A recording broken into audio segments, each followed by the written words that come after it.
His attorney leaned across the polished oak table and whispered something into his ear, just a sentence, and I watched my husband's confidence collapse in real time. The color drained from his face. His jaw tightened. His hand, the same hand that had signed away our 15-year marriage without blinking, started to shake. For the first time in months, I smiled. But I'm getting ahead of myself. You need to understand how a woman everyone believed was broken ended up 3 moves ahead of everyone in the room. My name is Rebecca Lawson. I'm 36 years old, and 3 months ago, my husband, Daniel Lawson, decided he wanted a divorce. Not just a divorce. He wanted the house, the cars, the business, the investments, everything. You can keep our son, he said, like he was being generous. Like I should thank him for leaving me the responsibility while he took the reward. 15 years of marriage, reduced to a transaction at our kitchen island. I didn't cry.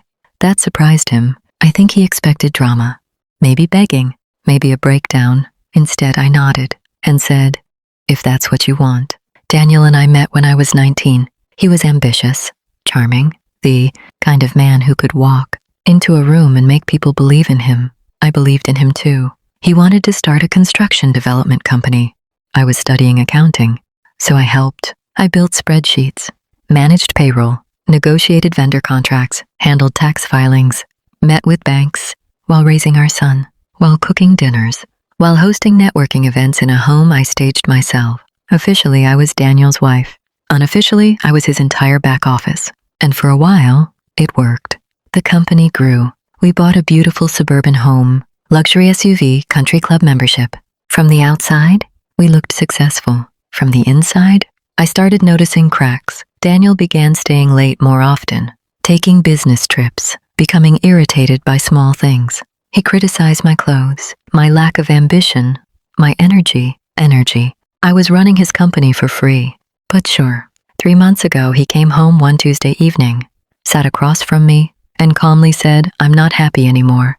He already had a lawyer, already had paperwork drawn up, already had a girlfriend. Of course he did. Her name was Madison Reed, 28, worked in his marketing department. Blonde, Instagram polished. The kind of woman who takes photos of green smoothies in natural light. Within 2 weeks, she was sitting in my living room. Within 3, she was redecorating my kitchen. Gray. She painted it gray. I had spent weeks picking out a soft eucalyptus green. She painted over it like erasing me was part of the renovation. Meanwhile, Daniel began moving assets around, canceling joint credit cards, freezing accounts, transferring company control fully into his name. He told everyone I wasn't fighting, that I understood, that I just wanted peace. What no one knew was that I'd already seen the truth. 3 years earlier, one night, while reconciling accounts, Daniel thought I only handled basic bookkeeping. He forgot I understood balance sheets better than most CFOs. That's when I found the first irregularity. A line of credit I didn't recognize, then another, then a third. I stayed up until 2 a.m. tracing transfers, and what I uncovered changed everything. Second mortgage, then a third, loans against the business, personal guarantees, private investors I'd never met, cryptocurrency speculation losses, high-interest bridge loans, an apartment lease paid from a business account. For someone who was not me, when I finished calculating, my hands were ice cold. On paper, we looked wealthy. In reality, we were nearly $2 million in debt, more liabilities than assets. The house alone, worth around $900,000, mortgaged for over $1.3 million.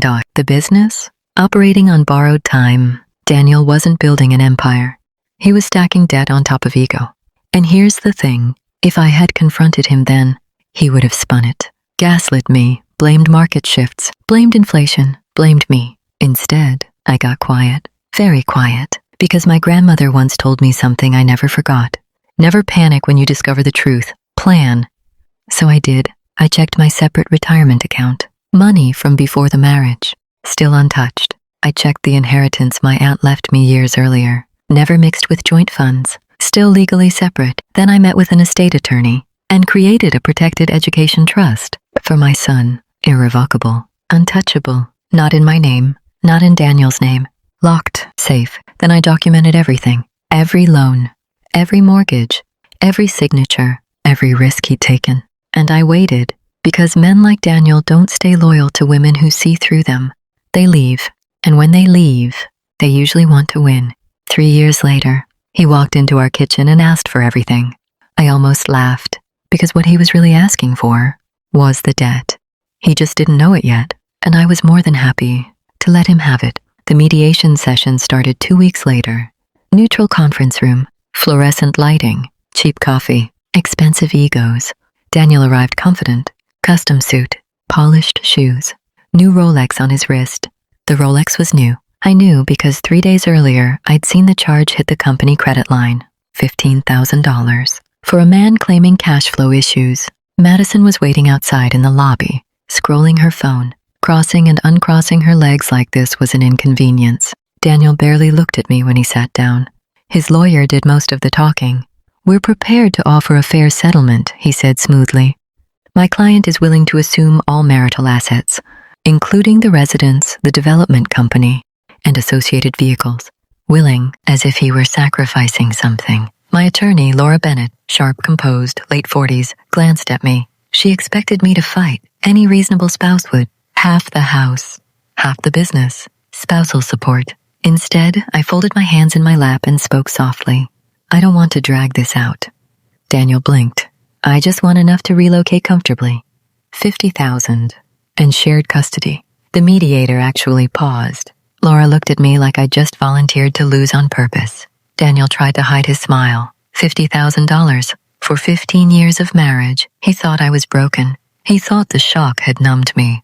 He signed the preliminary agreement almost immediately, and that's when something interesting happened. He stopped being careful. He started talking, bragging actually. At the next session, he mentioned expanding the company, told the mediator he had strong liquidity, said the house had substantial equity. I wrote nothing down. I didn't need to. I already knew the numbers. Meanwhile, Madison began redecorating the house. New furniture deliveries, new artwork, designer light fixtures. She even replaced the front door. Symbolism, I suppose. My son Ethan noticed everything. 14 years old, quiet, observant. He saw the shopping bags. He saw the watch. He heard his father complain about tight finances. One night at my apartment, small, 2 bedrooms, 2nd floor walk-up, he asked me something carefully. "Mom, is Dad actually doing well?" I didn't answer immediately. "What do you think?" He hesitated. "I think he's pretending." That was the moment I knew. Kids see truth before adults do. I squeezed his hand. "Just focus on school. Let the adults handle the rest." Behind the scenes, Laura was building the paperwork. She requested full financial disclosures. Daniel's side provided summaries. No independent audit. Laura pushed. Harold, Daniel's attorney, recommended a forensic review. Daniel declined. He insisted he knew his own business. He signed a waiver acknowledging that he refused deeper financial inspection. I saw a copy of that waiver, signed, dated, witnessed, and still he didn't read carefully. Arrogance makes people skim. The final agreement was drafted. It clearly stated, Daniel Lawson assumes all marital property and all associated liabilities. The words were there, black and white, clear as daylight. Mortgages, business loans, personal guarantees, vehicle leases, outstanding credit obligations, everything attached to the assets, everything he insisted on taking. Laura asked me privately, "Are you absolutely certain?" I nodded. "I don't want the house." That was true. I didn't want that house anymore, not with its gray kitchen and borrowed walls. 2 nights before the final hearing, Daniel texted me, "Thank you for not making this messy." I stared at that message for a long time. Not making this messy, as if he hadn't detonated our marriage, as if I was the one being generous. I responded simply, "I want what's best for Ethan," which was also true. What was best for Ethan was security, stability, and a future not tied to collapsing debt. The night before court, I slept peacefully. That surprised even me. No anxiety, no fear, just stillness. Because here's what people misunderstand about revenge. It isn't loud. It isn't explosive. It's patient. The next morning, I wore a simple navy dress. No jewelry. Minimal makeup. Daniel wore confidence. Madison waited in the hallway again. The courtroom was quiet, orderly, final. The judge reviewed the summary first. "Mr. Lawson is assuming all marital assets." "Yes, Your Honor," Harold confirmed. "And Mrs. Lawson accepts a cash settlement and shared custody." "Yes." The judge turned to me.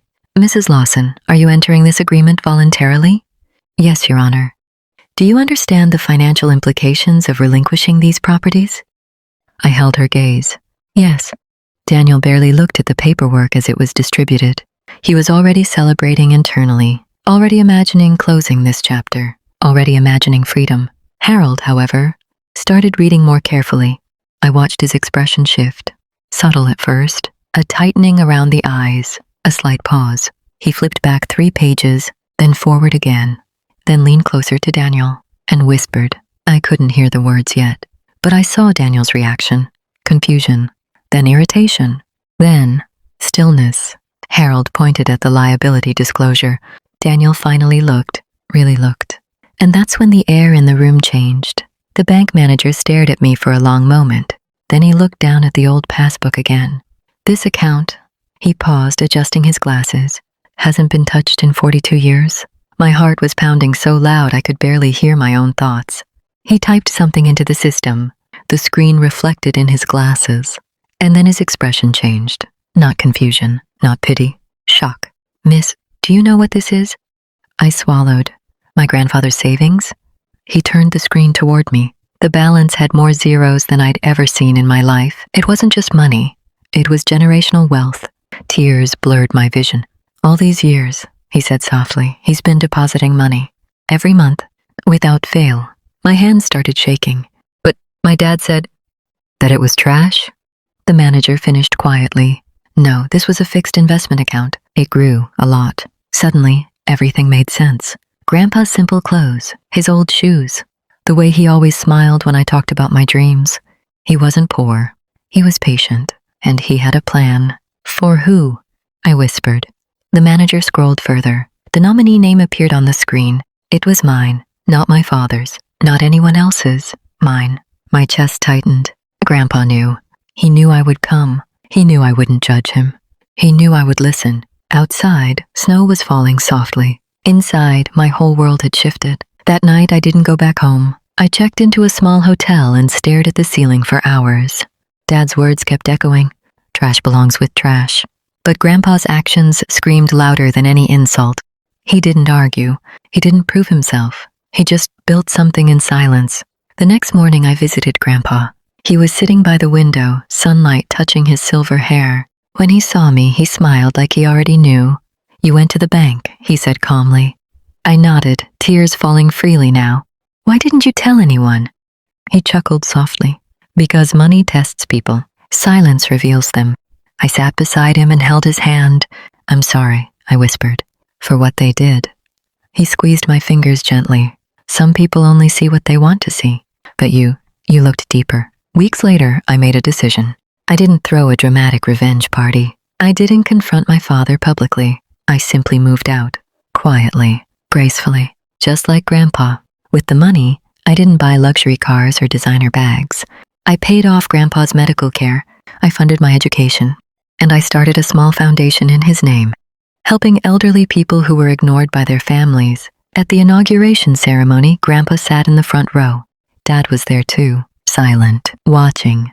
When I finished my speech, I looked directly at him and said, never underestimate the quiet ones. They're building empires you can't see. Grandpa smiled, and for the first time, I saw something in Dad's eyes. Not anger, not pride, regret. But it was too late, because I had already learned the most powerful lesson of my life. Real wealth isn't loud, real strength doesn't shout, and real love invests quietly. The old passbook wasn't trash, it was a legacy, and now it was mine.